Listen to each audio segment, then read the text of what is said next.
పరీక్షా కేంద్రాల్లో పేపర్లు లీక్ అవుతున్నాయని కేంద్రంలోకి ఎవరు ఫోన్ పట్టుకెళ్ళడానికి వీళ్ళేదని ప్రభుత్వం వారు నిబంధన పెట్టారు. మంచి నిబంధన, బాగుంది.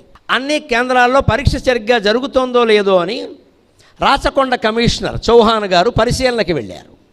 ఓ కేంద్రానికి వెడితే అక్కడ ఒక లేడీ కానిస్టేబుల్ ఉంది. ఒక ఆవిడ లోపలికి వెళ్ళిపోతున్న ఆ అమ్మాయి ఆపి, సార్ మీ ఫోన్ ఇవ్వండి అని అడిగింది. ఆ అమ్మాయికి నమస్కారం, ఆ అమ్మాయికి నమస్కారం. మరి కేంద్రంలోకి సెల్ ఫోన్ వాడొద్దు అంటే కమిషనర్ గారు కూడా పట్టుకెళ్ళదు, ముఖ్యమంత్రి వచ్చినా పట్టుకెళ్ళద్దు, అంతే లెక్క. ఆ ఫోన్ ఆ అమ్మాయి చేతిలో పెట్టి మహానుభావుడు నిజంగా లోపలికి వెళ్ళాడు. వెళ్ళి ఓ పావుగంట చూసి వచ్చేస్తూ ఆ అమ్మాయిని మెచ్చుకుని, నువ్వు నా కూతురు లాంటి దానమ్మా, పండక్కి ఇస్తున్నా ఏమనుకోవద్దు అని 1000 రూపాయలు చేతులు పెట్టాను. నేను గిఫ్ట్ కింద ఇస్తున్నానమ్మా, మా అమ్మాయి లాంటి దానివి. అమ్మాయి మొహమాట పడింది, ఏదో నా డ్యూటీ కాదమ్మా, ఇలాగే ఉండాలి, డిపార్ట్మెంట్ అంతా ఇలాగే ఉండాలి, నీలాంటి వాళ్ళు మా డిపార్ట్మెంట్లో ఉంటే డిపార్ట్మెంట్ గౌరవం పెరుగుతుందని చెప్పాడు. అక్కడే ప్రకటించాడు పత్రికల వాళ్ళు ఉండగా, త్వరలోనే ఈ అమ్మాయికి పోలీస్ డిపార్ట్మెంట్లో అవార్డు ఇవ్వబోతున్నామని. ఇది ఖచ్చితంగా ఉంది. ధర్మరక్షణ అంటే